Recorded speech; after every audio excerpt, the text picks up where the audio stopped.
Alrighty, we're gonna do another update video because it's been a good bit. It is now September 4th, so we are now entering the fall season. It's actually cold. I'm wearing a sweatshirt today, so I know leaf season's coming. We still have a little bit of summer style work, such as patio projects and artificial turf stuff that needs to get finished up.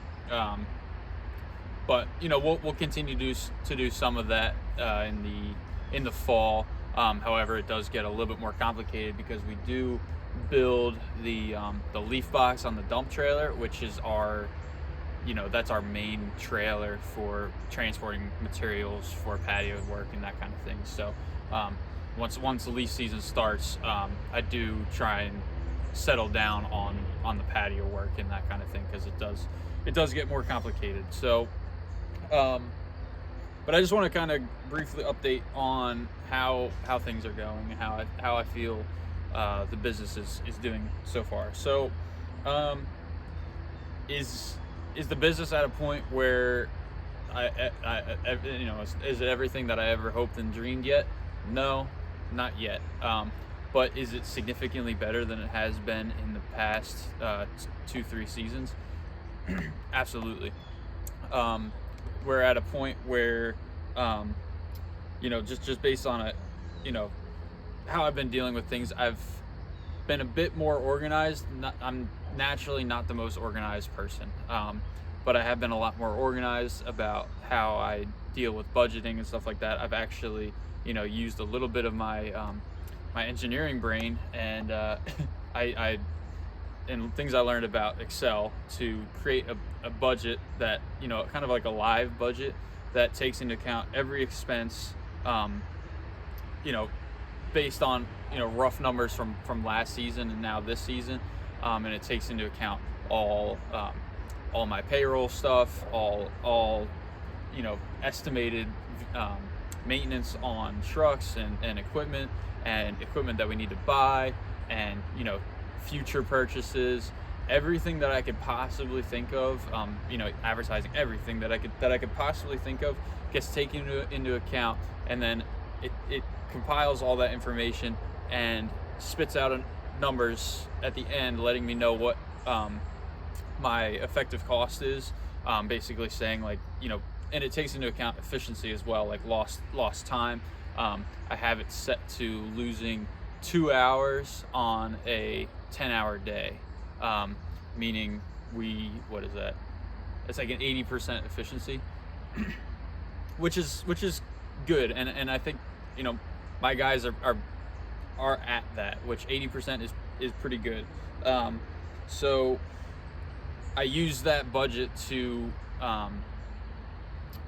I use that budget to let me know exactly what I should charge per hour, and it tells me exactly what I should charge to make sure that I'm actually profiting stuff in the end.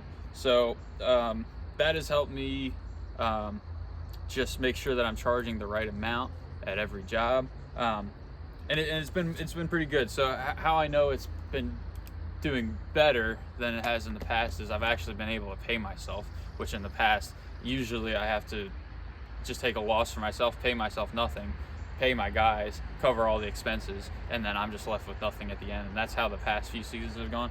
This year I've actually been able to pay myself not a crazy salary or hourly rate or whatever you want to say, but I have been able to consistently keep one month, sometimes a little bit more, worth of money in the bank account at all times. So that way, I'm never worrying about having to check the bank account to make sure I can cover payroll, or if a machine goes down or something, I need to take it over to get maintenance or whatever. I don't have to worry about trying to collect money to make sure that I can pay for these things. That was always a problem back in the last few seasons where I was always in a state of, oh my God, if anything ever goes wrong, I had no money in the bank account to ever cover anything. So I've been much better about keeping money in the bank account, making sure that I always have at least a month, maybe almost two at times, worth of 2 months worth of expenses always in the bank account at all times. So that has been huge. And that has allowed me to, and I've also just not, when I get a bunch of leads, right, I can charge the correct amount. And that's mainly due to the fact that I have the right amount of guys right now. Before, I would try and hire on more guys so that I could, fill the schedule as much as possible, try and get every single job, every single lead, try and close every single one. And that just puts you in a position where you need to take, crappy jobs that don't pay anything just so you can keep the guys busy. This year, I'm charging the correct amount. This is the amount that we need to make sure that we can do this job and actually turn a profit. And if the customer can't support that, then that's fine. Maybe there's someone else that can do it for cheaper than I can.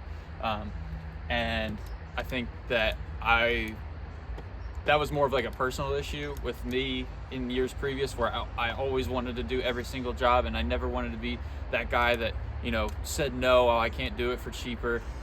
Obviously, I still work with customers on pricing just to fill the schedule, but how I do that is just by telling them, like, hey, listen, like, we gotta if you want something cheaper, we're gonna have to cut out on quality or scope of work or something like that. The quality thing, I always tell them, like, I have no interest in doing a crappy job just so that I can get the job. I'm gonna do the job as well as I can, just so that I'm not putting a bad reputation on my name. So if you want cheaper, we're gonna have to cut some things out of the job. And that's simply put, that's just how that's how it's been this year, and it's been working out pretty well for us. And actually, I've learned to kind of take pride in the fact that not everyone can afford our services. It makes me feel like, okay, like, we are actually charging, we are offering a more premium level service. And if you can't hang with that, then there's guys that will hack your lawn to death, or trim your hedges halfway and leave stuff all over the place. And if you want that level of service, there's guys that'll do that for you, but I'm not that. So that's pretty much, from a financial perspective, that's how this season has gone. Significantly better than it has in the past. Am I making as much money as I want to? Not yet, but I'm greatly improving from the seasons before. In terms of equipment, I've been a lot better about keeping things maintenance, keeping things running, changing oil, changing air filters, fuel filters, everything that needs to happen, and make sure that our machines are running as best as we can get them. I'm not buying new mowers to just I'm not buying things just because something breaks down, because that's what I would do before. I would something would break down, I'd be like, oh well, I just need to buy a new one. No, I've actually taken some time, and I have enough time now that I'm not taking on every single job and like running around frantically. I have enough time to once every like 2 weeks to have a day where I actually just stay at the lot, and I fix and maintain machines that either go down or just needs maintenance just to keep them from going down.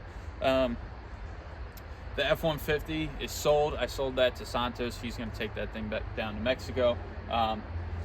That's cool, because it's that was my first truck, and I love that thing, and I'd rather give it to someone that I know, and I know he's going to take care of it, and he'll love it down there. So that's all fine and dandy. The F-350 got sold to a guy down in Delaware. He's going to use it to pull a little horse trailer around his little country neighborhood or whatnot. So he's going to put that thing to good use, better use than I could use it just sitting here at the lot. So that's all good. I sold all the mowers back in the springtime, minus the two riders we kept.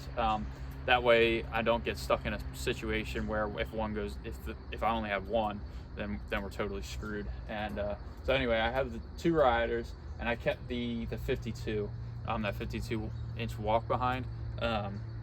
Although now that thing is getting to the point where now it's super old, and it's getting to the point where now it's a little bit more problematic than it is helpful. So that's probably going to end up probably going to end up going into the scrap yard at some point, because it's not worth trying to keep around the engine.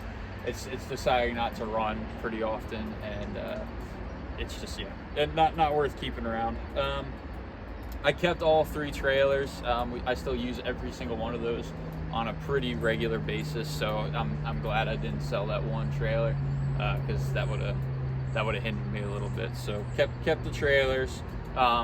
Fixed up the old F-250, that 97, old body style F-250 460 gasser. Fixed it up, prettied it up a little bit, ripped off that ugly rear bumper and welded on a new one that, it still needs a little bit of help. It's leaking a little bit of oil, but it does run every single day. It has never not started. It could use a little bit of a maintenance day just to get it back to better working conditions, but it does work every single day. In terms of equipment, what I've bought this year, I've only bought 2 blowers, one of which got stolen. It was a Stihl BR800. It was just sitting in the back of the truck, and within a matter of like 2 minutes, while the guys were in the backyard, someone grabbed it. But it is what it is. So 2 blowers, 2 new weed whackers, and a push mower. That's all I've bought this year. So that's a whopping maybe like two grand, maybe $3,000 worth of equipment for the entire season, which is good. And then on top of that, just maintaining the other stuff. So trying to keep those expenses down. In terms of like hand tools, I haven't bought really any hand tools. Haven't needed to. The only thing I've done is buy new handles and build. I did build this because what we were finding was when our hand tools were sitting outside, the wood handles were getting all wet and they were actually rotting, and they, the tools would just snap in half. So built this to keep everything dry, so that'll help us keep everything working, making sure we're not breaking tools all the time. From a business perspective on like customers, I've been doing a lot better about just communicating with customers, sending out bulk messages and using that feature to try and bring in more jobs. Like, hey, we're doing hedge trimming, who wants a quote real quick, or that type of thing. I'm still super busy in the field. I work every day in the field, so sometimes I do get a little behind on reaching back out to customers that email me or text me or call me or whatnot. So I wish I was a little bit better about staying on top of that. So that's maybe an area of improvement is making sure that I get back to customers in a more timely fashion. When they email Brooklyn's pretty good about emailing them back and making sure that they when they email her, she gets back to them on time. But yeah, I still wish I was a little bit more organized from a business perspective. That's just something I need to work on. Is just staying a little bit more organized and on top of things there. But it's hard when you're working in the field every single day for long hours. Other than that, like next year, I hope to switch to for my employees. I want to switch to more of a percentage-based pay structure. I think that these guys are efficient enough and good enough and motivated enough that it will be actually better for them, and they'll make more money than when they're just stuck at an hourly rate. So the goal is to get that figured out over the winter time so that I can implement it in the springtime. And I've already kind of planted that seed with the guys and told them that that's kind of the plan, and they seem down for it. So that's something I want to do, and I just want to incentivize my guys to do a good job and work efficiently. If any way that you can get guys to work faster and incentivize them to do so is a good thing. So that's pretty much it for the update. Nothing else major going on. I think we run into problems all the time, but our dump trailer is currently down because I took it over to the dump, and some contractor, I don't know, he must have just there's a hole that you dump all the junk in, and he must have just dumped it on the side. Anyway, there's a bunch of screws on the ground. Anyway, it destroyed my 2 rear tires. I had like 3 nails in one side and 2 or 3 in the other, and somewhere in the sidewall and it was a mess. So anyway, trashed those 2 tires. So I got to get that figured out. I have tires ordered. I just need to find some time to take them over and get them mounted. But yeah, other than that, there's just a few machines that need a little bit of love and maintenance. I'll get on top of that. I have a day today where I can get some of that done. So I think that's it. I think things are going swimmingly, I guess you could say. They're going well, but always room for improvement. It still can do better. Yeah, most jobs are actually profitable. Every once in a while you have that one that you accidentally screwed up and you didn't estimate it right, but for the most part have been significantly more profitable this year. So can't be mad at that. Any improvement's better than what we were doing last year. So I'll keep that ball rolling. Just continue to improve in every way that I can, and yeah, that's it.